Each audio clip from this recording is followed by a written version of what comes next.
Baik, tema yang kita bahas pada kesempatan ini adalah bagaimana kebijakan DAU atau dana alokasi umum sebagai kendali tata kelola pemerintahan daerah.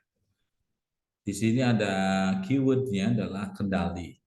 Ya, jadi ada DAU, ada kendali. Kok kenapa mesti menjadi kendali? Kalau mobil istilahnya power steering, mengendali kekuatannya. Mengendalikan mau ke kanan, ke kiri, mau lurus. Ya, di era sekarang itu, ya, dalam kebijakan awalnya, saya ulangi, di kebijakan awalnya, pemerintah Indonesia di NKRI ini mungkin masih ingat dalam sejarah dibukalah namanya reformasi, ya. Jadi ada kebijakan reformasi yang terdiri tadi ada desentralisasi, ya, masing-masing kewenangan daerah terbagi sehingga ada undang-undang yang mengatur pemerintahan daerah. Nah, tetapi di dalam perkembangannya saat ini yang menurut saya ini menjadi isu kontemporer karena ini mulai bergulir kebijakan yang awalnya tadi otonomi daerah itu memang diserahkan sepenuhnya adalah kewenangannya daerah masing-masing, ya, dengan kewajiban pusat memberikan DAU, tetapi saat ini ada paradigma yang bergeser, gitu, yaitu keleluasaan mengurus rumah tangganya sendiri ini mulai, gitu, mulai dikendalikan oleh pusat. Jadi kebijakannya masih otonomi daerah, namun pengaturan rumah tangganya ini cukup dipengaruhi oleh pusat. Sehingga saya istilahkan menjadi kendali tata kelola pemerintahan daerah. Gitu. Ya. DAU-nya diberikan untuk semua daerah, tetapi DAU ini menjadi alat bagi pemerintah pusat, menjadi tools, gitu, bagi pemerintah pusat. Apakah daerah ini akan ditambah, gitu, DAU-nya, atau bahkan mungkin bisa dikurangi DAU-nya, ini menjadi kendali. Dan ini sangat berpengaruh terhadap tata kelola pemerintahan daerah. DAU apa saja yang dikendalikan? Kita lihat di segmennya, ini ada penyelarasan indikator kinerja daerah. Ya. Yang sangat berpengaruh besar itu ada 3 indikator yang ingin dicapai oleh pusat dan harus daerah ikuti. Kenapa? Karena di pusat juga memang minggu yang lalu saya sampaikan ada TPB, tujuan pembangunan berkelanjutan. Ya. Istilah masa lalu itu sebutnya SDGs, Sustainable Development Goals. Nah, itu menjadi tujuan pembangunan berkelanjutan. Pada 2030 itu harus terbebas dari kemiskinan, terbebas dari kelaparan. Maka ada kinerja-kinerja yang memang perlu ditingkatkan. Ada 3 kinerja yang menjadi prioritasnya pemerintah pusat dan harus didukung oleh daerah. Sehingga perlu ada namanya penyelarasan indikator kinerja daerah. Yang pertama adalah kinerja pendidikan.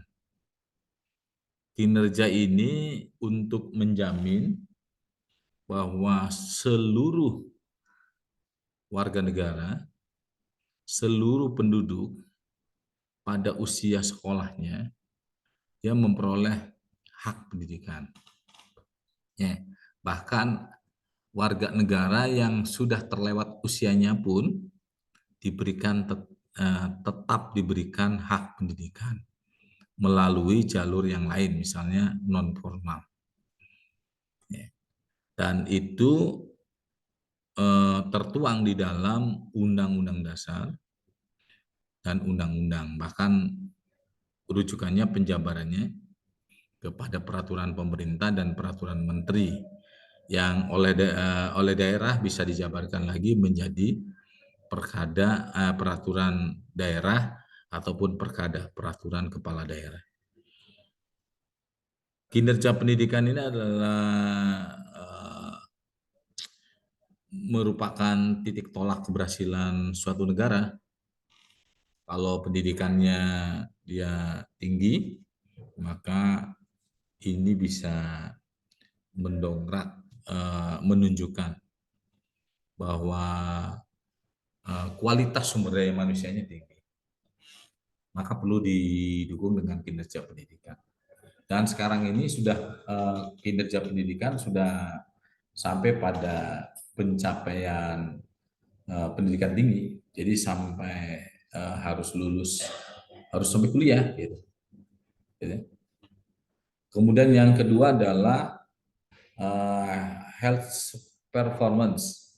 Tadi yang pertama ada education performance, yang kedua adalah health performance, di mana sini adalah kesehatan. Ya. Semua warga negara mesti sehat, memperoleh hak untuk sehat. Maka pemerintah ini punya tanggung jawab untuk meningkatkan kinerja kesehatan. Ya. Kemudian yang ketiga adalah kinerja pekerjaan umum.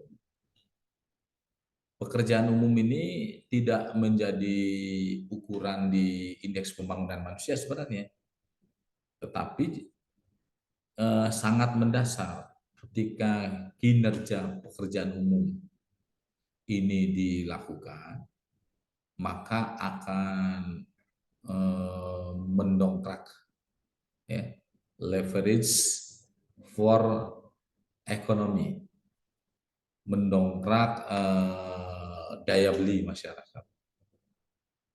Pertumbuhan ekonominya akan sangat signifikan.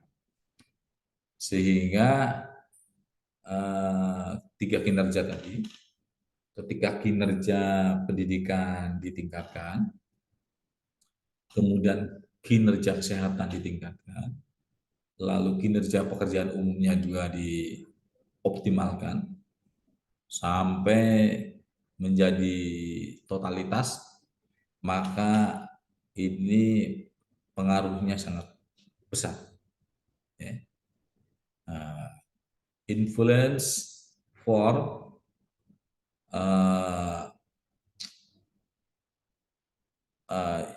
human development, pengembangan sumber daya manusia, pada quality, human resource, sumber daya manusia yang berkualitas, ini yang sangat diharapkan. Karena ini adalah menjadi barometer. Sehingga di sini saya katakan, kalau kita lihat dari sudut pandang otonomi daerah, mestinya kinerja yang tiga ini menjadi prioritasnya daerah, dan daerah antar daerah itu mesti fokus ke tiga kinerja ini. Gitu. Namun kalau kita lihat dari sisi TPB, tujuan pembangunan berkelanjutan, maka ini menjadi tujuan pembangunan yang berkeselarasan. Jadi harus selaras antara pusat, provinsi, dan daerah. Dan saya pikir ini adalah